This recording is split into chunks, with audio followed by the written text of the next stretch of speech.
Mm-hmm.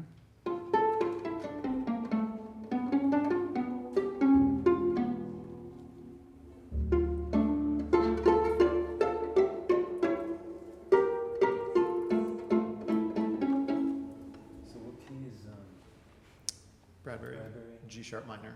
G sharp minor. Too many Yeah. sharps. Saddest of all keys. I mean, actually, it's the saddest of all keys. You sure about that? Says I'm pretty sure. pretty sad. Because like B major is smiling through tears, and G sharp minor is just tears. Okay. That's my It's good. professional opinion.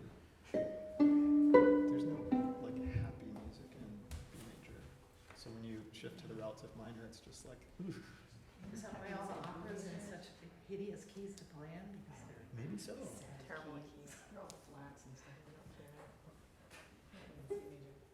Or because opera composers lack empathy for string players.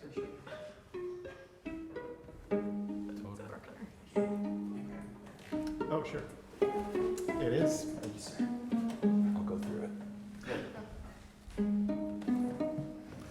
You ready to go? Okay, so this camera's gonna pan up, right? Okay.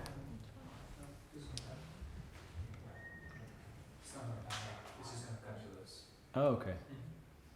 On whose cue? On my cue. Has that happened yet? We're what? We're wide right now. We're wide right now. Okay, great. Well, hey everybody, welcome to the Great Room. We're back after, I don't know, a year or so. And my guests today are Gabriel Kahane and members of the Los Angeles Philharmonic. We have Rebecca here and Akiko, Meredith, Gloria, and Jory on double bass. And we are performing this Thursday at Disney Hall, the debut with LA Philharmonic of Time is a Crooked Bow, which is a suite of songs of mine that Gabriel arranged. These players were kind enough to come down and play with us. And so thank you. I know you guys are busy. We're going to start with Roma Fate.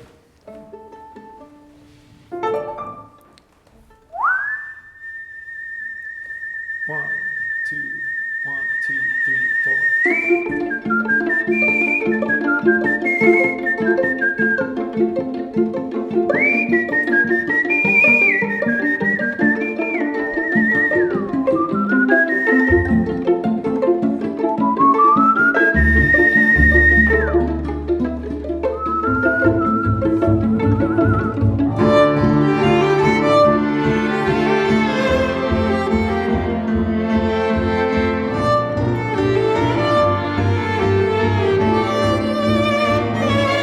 See her light, how it rains so hard on your high plains.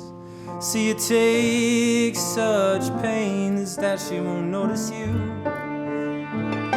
And your eggs, rays of your paleo gaze, how they rest and play, slowly corrupting you. Wonder what the chances you wanted to. 1,000 vacant stares won't make it true, make it true. And you need a witness just to know you're there. From the tips of your fingers, every strand of hair.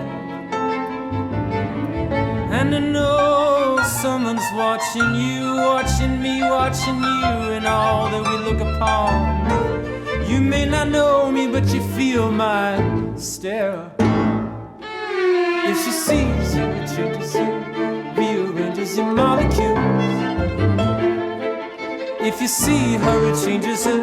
She's a danger now after school. And if she sees you, it changes you, rearranges your molecules. Oh, if she sees you, it changes you. She's a danger now after school. He's a gentleman of her eyes. Maybe she's a gentleman in disguise.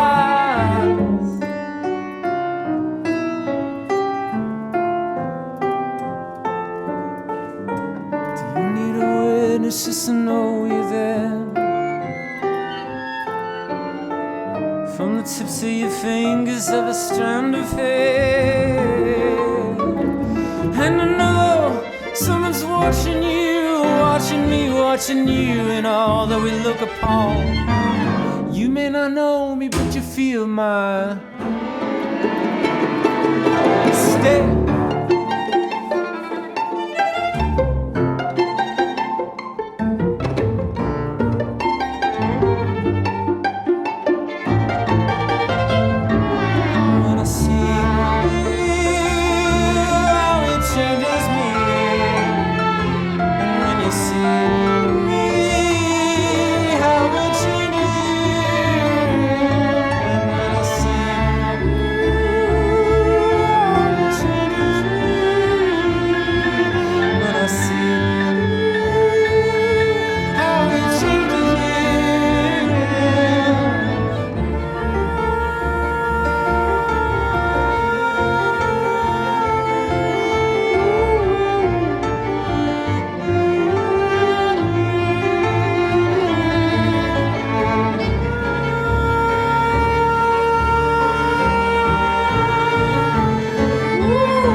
So, Gabe, you and I talked about doing this when we were on tour a while back, and I had some serious apprehensions about going down this road. I mean, since I left music school, I've been in basements rehearsing with rock bands and getting in conversion vans and driving around and playing rock clubs for most of the time between then and now. Right. And it's really been not as scary as I thought it was going to be. Yeah. I feel like we spent a lot of time talking about all the bad versions of what you and an orchestra could look like. And I think weirdly there are a lot of instances in art making where there's a kind of process of elimination where you think about the worst possible iterations of the thing that you're trying to achieve, and eventually you get rid of all the terrible ones and arrive at the version that you want. What I didn't want was a romantic sort of cinematic underscoring of my songs. I wanted it to be its own thing. And when the mock-ups first came in, so Gabe would send me these MIDI mock-ups of what he was arranging, and it was a bit of a shock to the system at the first listen, because you take the songs and go pretty out there with it. And now those moments that first said, wait a minute, are my favorite parts, because it is unfamiliar. And I saw no point in doing this in the first place unless it... Yeah, well, I feel like it's a testament to your generosity that you were so free and open with your music. And it's exciting to me because I actually think that, the history of art is an intertextual conversation over time between artists. And so when people who are alive can sort of share each other's work and open it up and kind of look at the guts and put it back together, I think that's really exciting to me. So I was grateful to have the chance to do that. Yeah. And I try to think of the orchestra as just a very large band. Yeah. Except there's if an orchestra was filled with a bunch of me's, it'd be a disaster. Me too. I mean, I'm the worst sight reader on the planet. And it takes a certain kind of player to make an orchestra work. I remember hearing about, like, people would talk, this is years ago, would talk about the New York Phil being, this is a while ago, so I'm not indicting them, that is full of a bunch of soloists, and it wasn't maybe the best. Depends on who's in front. It depends on who's in front. That's something I've learned too, is the conductor is, sometimes you wonder, it's like, is it just a guy keeping time, like jumping up and down, being theatrical? I learned that's not necessarily the case. It really made a huge difference in the few times we did this. Yeah. How much the music breathes. Yeah. Just how musical it all can be, and it's a big part of it, especially with some of these tunes that are out of time. Yeah. And I was beside myself thinking, like, how are some of these songs going to work where I have to cue with my Right. scroll something that's out of time, and then the conductor has to cue 45, 50 people, and it's all supposed to make sense. The mysterious production of downbeats. Yes, yes. What's the adage about when you have a bad conductor, you ignore, what's the, there's like, Never look up. you never look up anyway, right? Right. No, but we were really lucky to have two extremely prepared conductors, because I think there's sometimes a sense with, pop shows that you're just going to be sitting back and playing whole notes, and that can bleed over into a conductor's lack of. You succeeded in doing something because we're a little out of our element here too. It's definitely crossover. But although it's funny because, this week you just played a big piece by Andrew Norman, who's a wonderful composer based here, another great Andrew. And I'm constantly stealing ideas from him to put into, into pop arranging. And I think that Right. there's a pretty long history of that now, like more than half a century of the Beatles and their relationship to Stockhausen and so on and so forth. And there's things, I'm sure, well, when we're just choosing the songs that we chose to do, like you said, some of the ones with a heavy 2 and 4 swing or backbeat to it, let's just avoid those. Yeah. Whereas the 4 on the floor, like driving ones, work better. There's something about finding a rhythmic language that's familiar to orchestral musicians, and in particular, this idea that if you're going to do something without bass and drums, which to me, I don't really see the point in having an orchestra and bass and drums fighting with each other. For me, the string section becomes the rhythm section, and so it's figuring out songs that have a kind of groove that's translatable to the aesthetic that is familiar. I mean, I always thought, since I remember playing Ravel String Quartet when I was 18 or 19, and that second movement is like, if that can groove, why can't anything else? Right. Yeah. Yeah, so it's just, Yeah. there's no reason why orchestra music can't swing or groove, Yeah. So, Gabriel, you just put out a new record I did. called The Book of Travelers, Yeah. which is wonderful. Oh, thank you. And I've been kind of looking at your discography, and we're about to do one of your songs from The Ambassador. Right. All your records feel like they've been commissioned by the WPA. Or you got a Guggenheim grant or something to go around and do some sort To of... do traveling. Well, The Ambassador has sort of architectural slant to It's it. a record about Los Angeles. Yeah. Yeah. And this next song is the Bradbury Building Yeah. downtown. But you kind of tease out the stories. You're someone who works in the context of having something to hang your songs on. And I think that's really interesting. It's a very tough thing to pull off. Basically the concept record, where it's good for a few songs, but oftentimes then it feels like, oh, they had to plug this in here to keep the concept going. Right. And I don't feel that way with your records. Oh, that's nice to hear. And they, I don't know. It's just it's kind of like you're invited into. I don't know. It feels like a more rounded piece of art in a sense, like a novel, or there's a narrative. Yeah. I think that bigger canvas is something that I think about a lot when I'm approaching a record, and some of it might have to do with the fact that the last two records have been made in tandem with commissions from the Brooklyn Academy of Music to make a stage piece. Right. So I was thinking about making evening length works, and at the same time thinking about a body of songs that would live both on stage and as a record. But I think that I was a really bad student in high school and college. I failed out of high school and somehow ended up in college and squeaked by the skin of my teeth. And it was like 10 years later that I realized that I just didn't have it in me to write critical prose, but actually that doing research is something that really, really lights me up inside.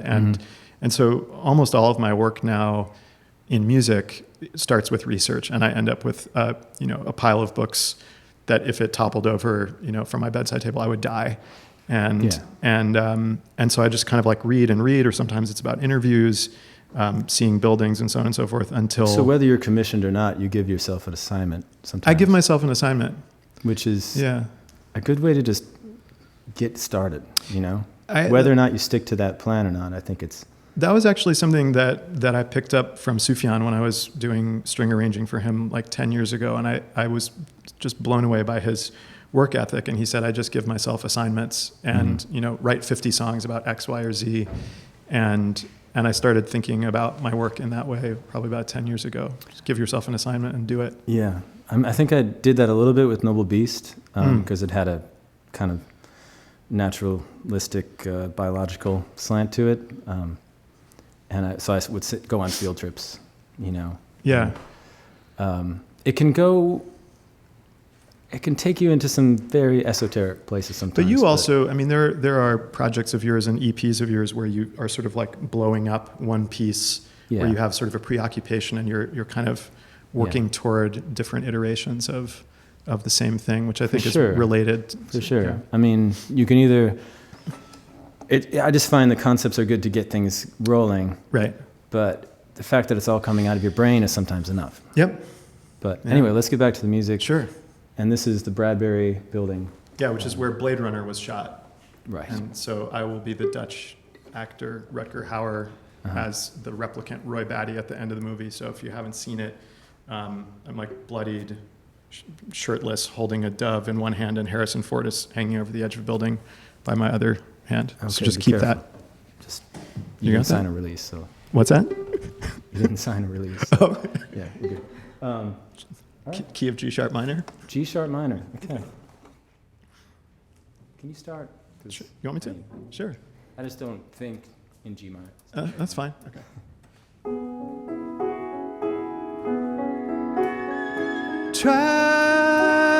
Tribal neon on the rooftop through the fall.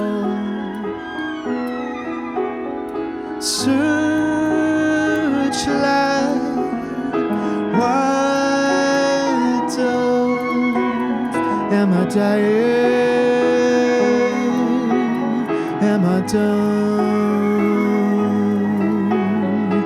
Have you known anyone designed to break down? I was shown pictures that I thought were family.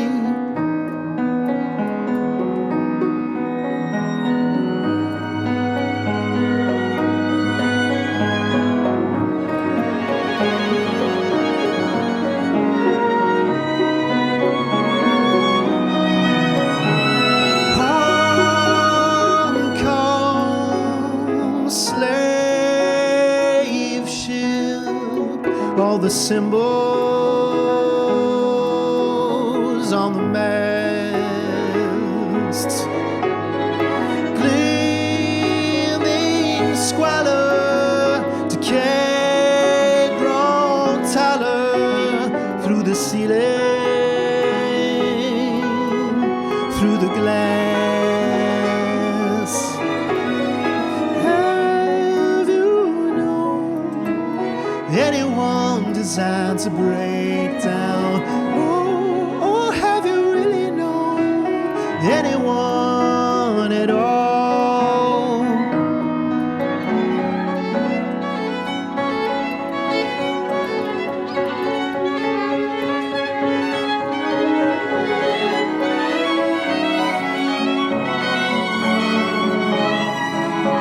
Like me, the dark city thinks its recall is its own, but have not its thoughts been suggested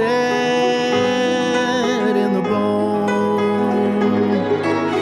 I've seen things you people would not believe, like great glittering sea beams, fires fleeting on an airplane. All these thoughts, moments I've collected, all will be lost like tears in rain.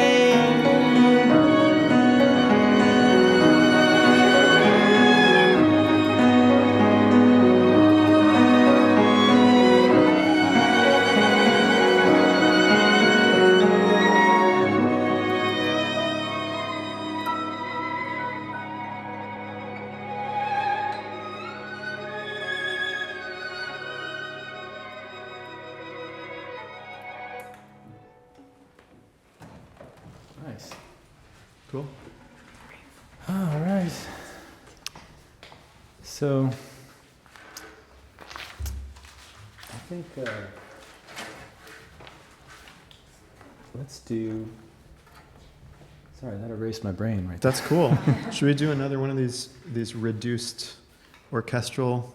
These are Yes. like the mini packs. Yes. It's like the mini Reese's Yeah. So as opposed to the jumbo economy everyone's size. here is having to work twice as hard to pull it Yes. together. Yeah, I think these arrangements are for like a 75 piece orchestra or something like that. So Is that they're working not just double time, but like 15 times as hard as they should be.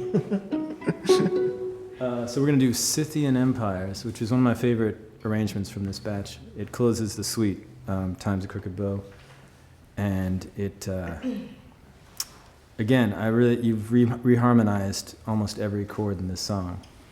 I mean, and I love it. You know, it's Thanks.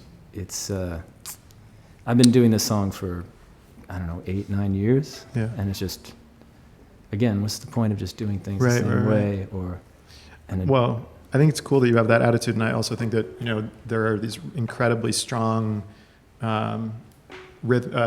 melodic motifs, both that you whistle, that you play, that you sing, and so it sort of creates a structure for people who are familiar with the song to kind of hang their hat on. And my hope is that if people don't know the song, they still are gonna, have a good time. Yeah. Well, this one has like a driving quality to it. I Right. really like. Okay. Should we do it? Let's do it. All right, here we go. 1, 2, 3.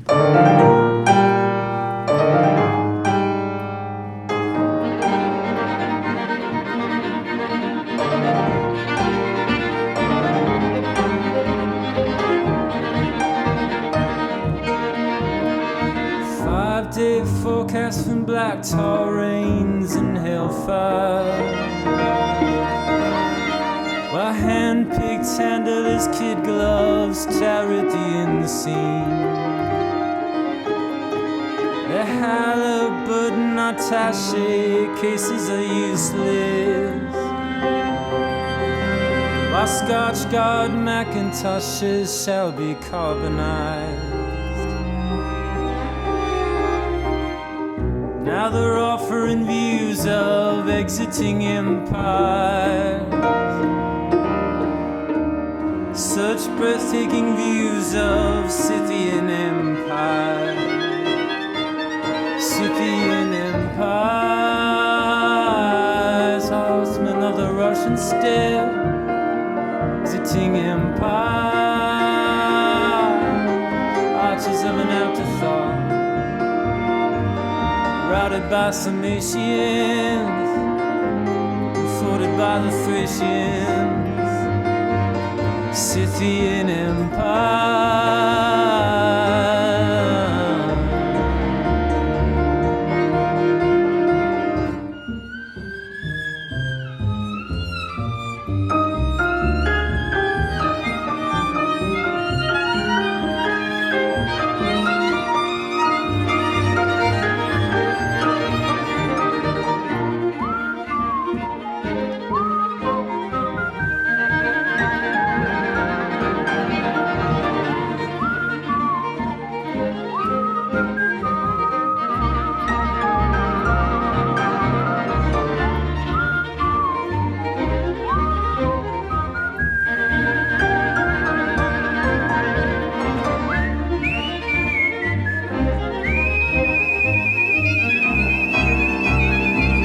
Scythian Empire,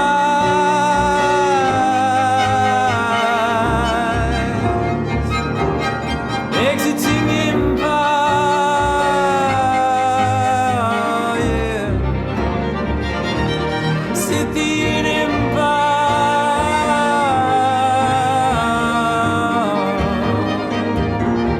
exiting empire.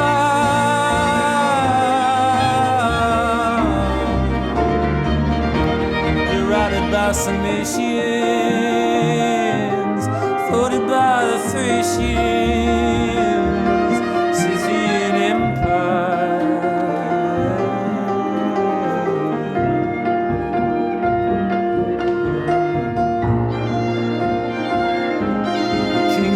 Macedonia.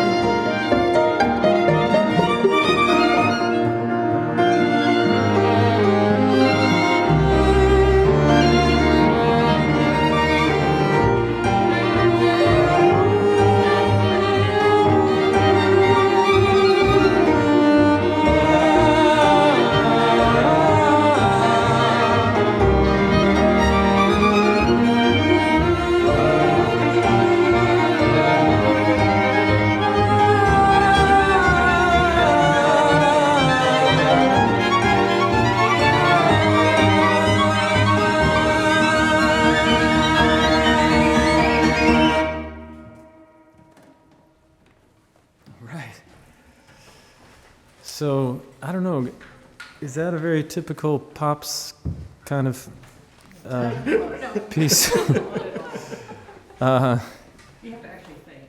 Oh, Play this one. right. I noticed when I did the other two with Indianapolis and Kansas City that there was very little eye contact during the rehearsals, I think because everyone was just, Yeah. working, Like mad. counting like mad. I'm counting like mad on my own song, so. Well, there's a really interesting challenge that we've talked about, which is that in these kinds of concerts, you usually only have one rehearsal.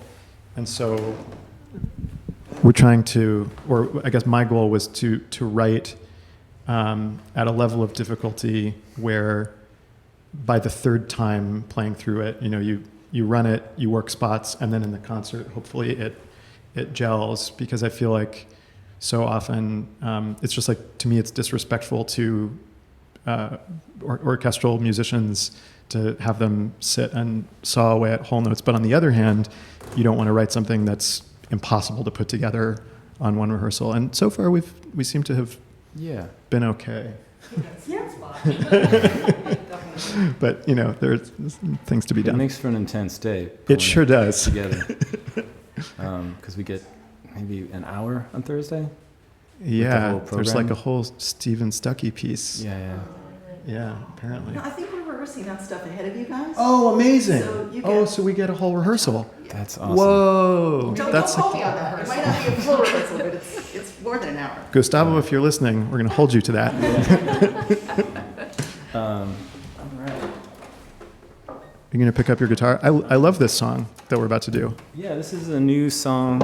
I wasn't sure if we were ready to reveal it yet, but why not? We got everybody here. And this is called Cracking Codes. Let me get And it's about as simple a song as I'm ever inclined to write. Yeah, it's so good. Yeah. All ready? One for nothing. 1, 2, 3, 4.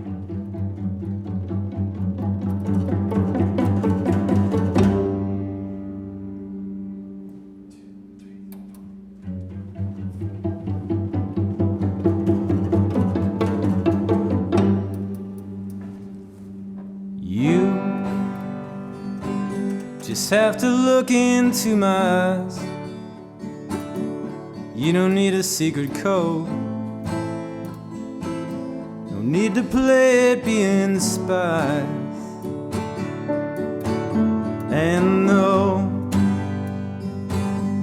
I may speak to you in tongues, we don't need Rosetta Stone to know how this song is sung. And what I say is true, yeah, true, true, yeah.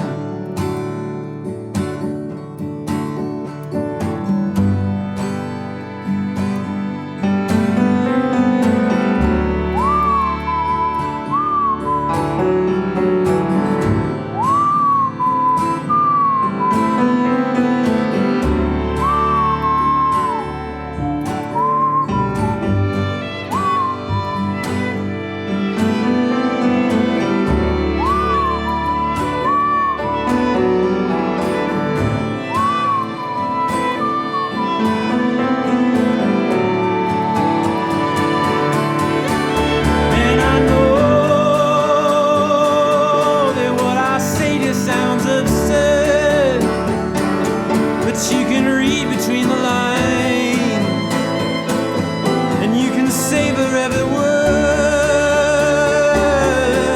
There'll be times when you are stammering through tears, so long they're not from crocodiles.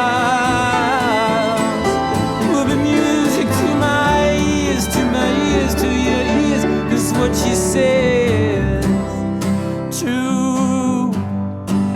Yeah, it's true.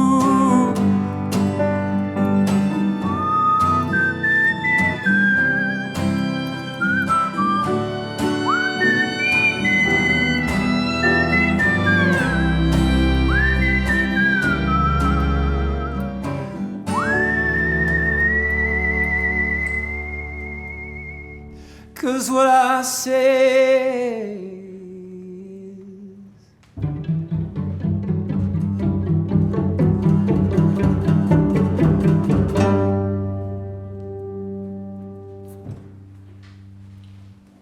Right.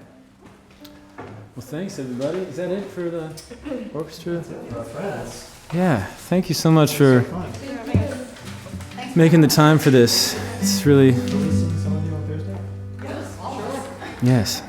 Except for... Okay. So on violins, we have Rebecca and Akiko. On viola, we have Meredith and Gloria on cello.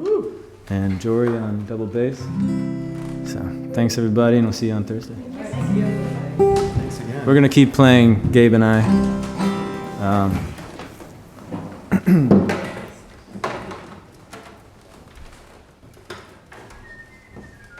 What are we doing now? Baltimore. Oh, cool. Oh yeah, so this is from the new record, which is, should I say briefly the thing? Yeah.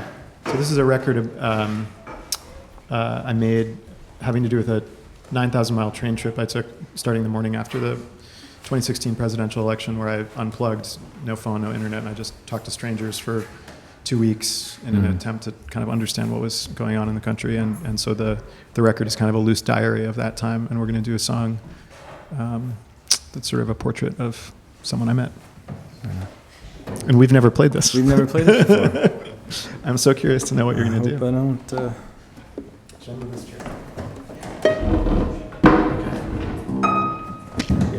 Should I start? We can start with Yeah. 3.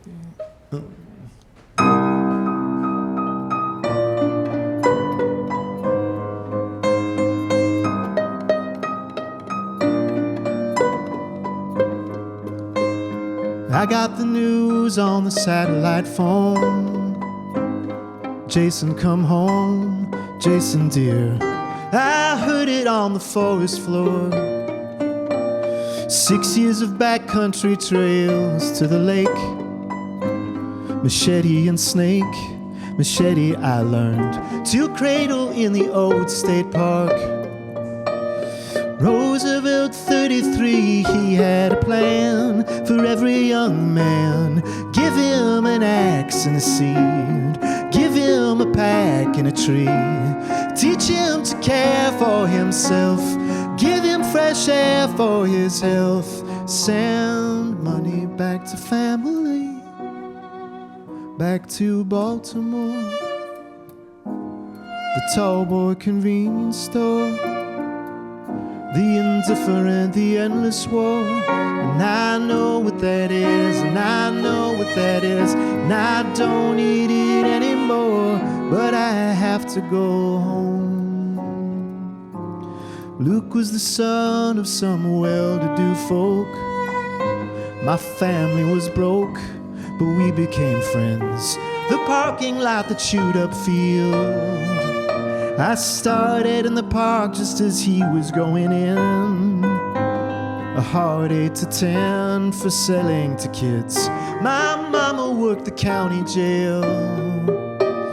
Roosevelt's tree army under the sun. The work would be done while America bled by the greed of the rich. The boys planted trees and found God in the pitch. They stared at the sign in each fist. Why am I telling you this? Is it that I'm nervous to be going back to Baltimore? The tall boy convenience store, the indifferent, the endless war. And I know what that is, and I know what that is, and I don't need it anymore, but I have to go home. Luke, I guess, got himself into a fight, took him to the infirmary later that night. Nothing serious, sure, but next morning he died. Then the satellite phone with a crew, which meant I didn't cry.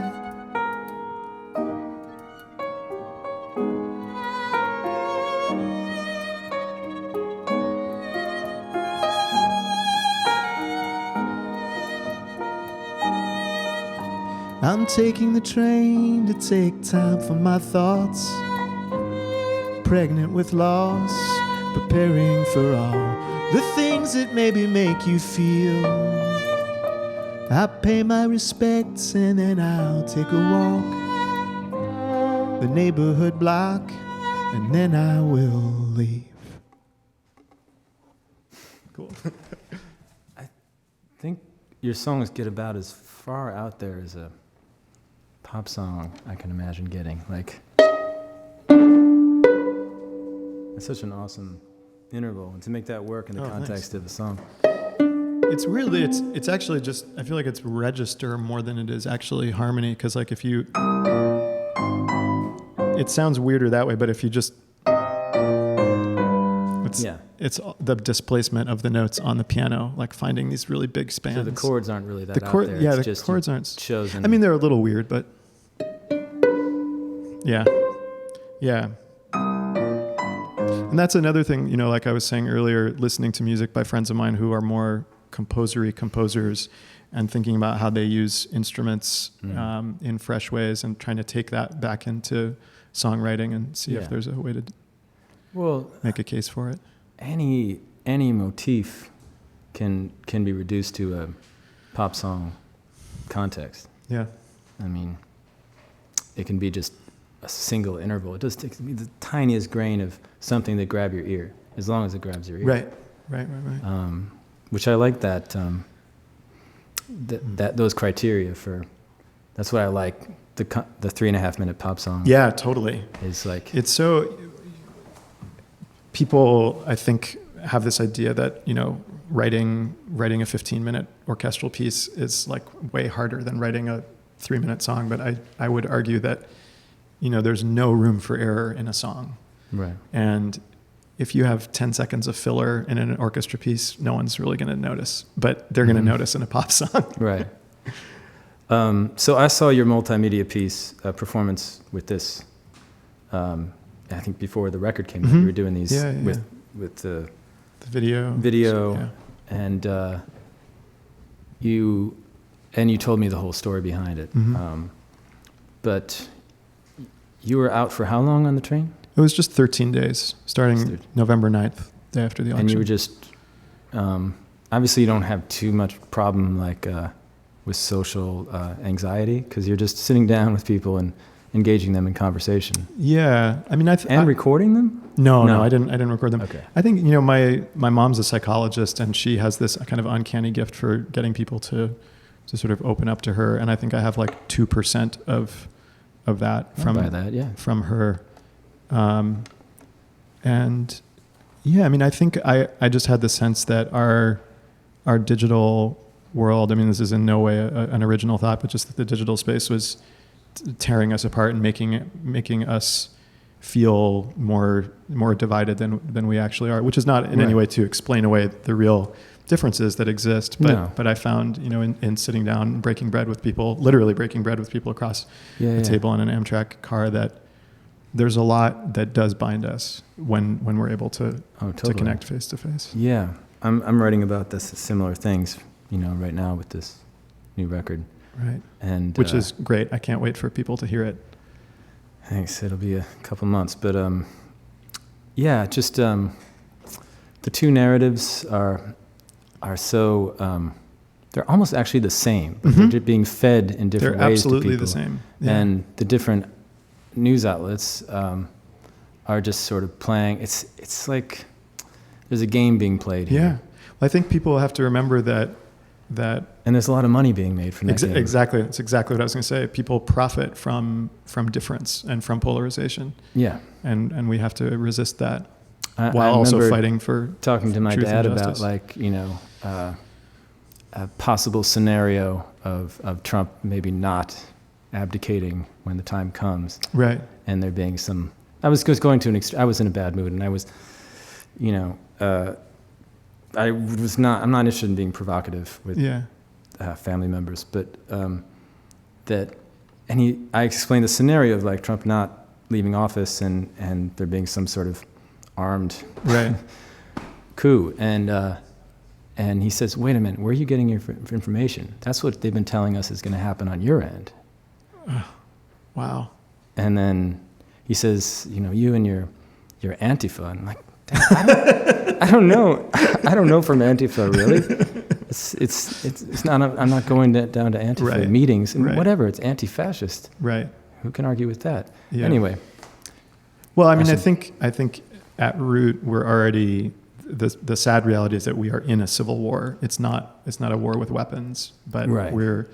we have crossed that bridge, and I think it could that, go that way unless we get a grip on this. Yeah, and I think that for me the thing that's really central to this new record is this idea that you can hold multiple complex truths at the same time, which is to say that there are issues of systemic racism and sexism and economic injustice that we have to fight for at the same time that we have to look at the power structures that are causing us to be more divided than we need to be, Totally. which leads into some piece of music we're going to play. Yeah, let's jam. What are we supposed to do now? Maybe we'll do Carrion now and then finish with Little Love. Okay, sounds good. Okay. So this is a piece that is from a record of mine called Useless Creatures, but it was a collection of these motifs that I would play when I needed to get warmed up, to find my sound, and so I would play all these little bits and pieces of ideas that are classical in nature, but has a lot of improvisation and a lot of breathing room within the song. So it's basically a loosely structured piece with improvisation in it, classical improvisation, which we've talked about, we think is a perfectly valid thing. Yeah.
All right, that was Carrion Suite.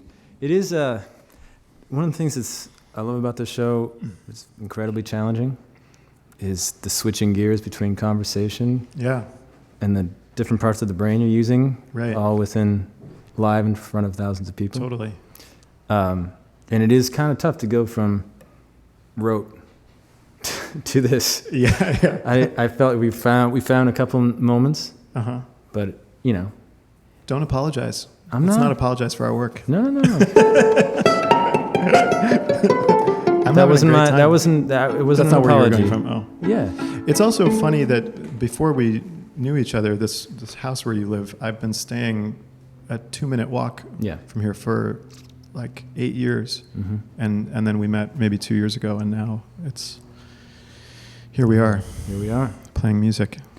Well, I've been trying to get to you in the great room for a while, so I'm super psyched. I appreciate everything you've done.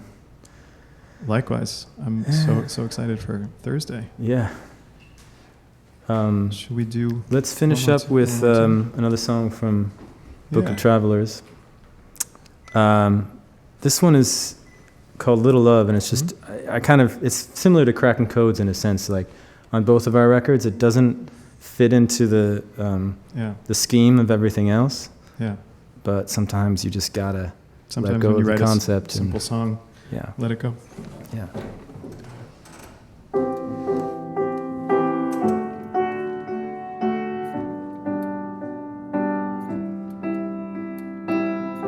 Long gray silence, it ambled down the coast. You drew in sand all the things we'd missed the most. Little love, little love. Little love, little love. Little love, little love. I hope we die here when we're old.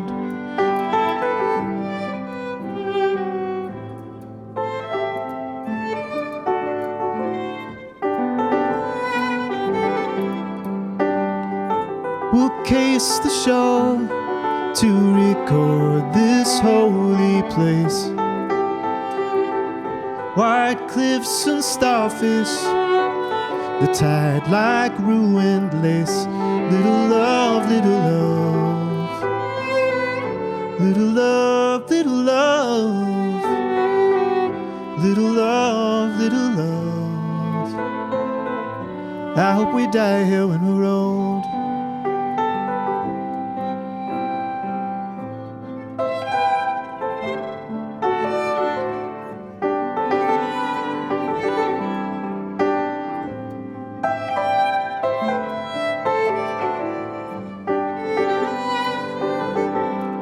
And when we're frail in our lawn chairs by the sea,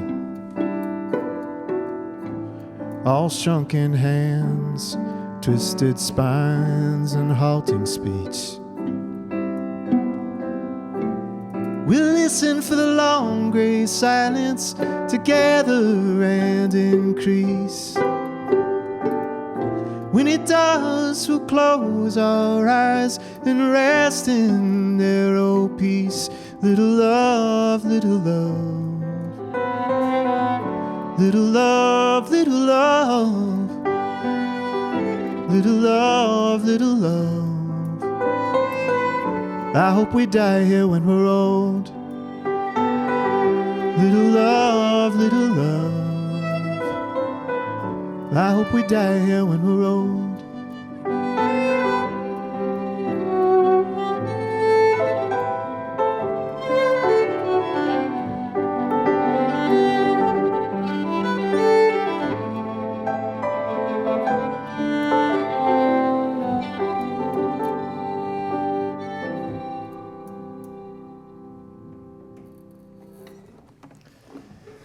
Gabriel Kahane, everybody. Thank you so much for tuning into the Great Room.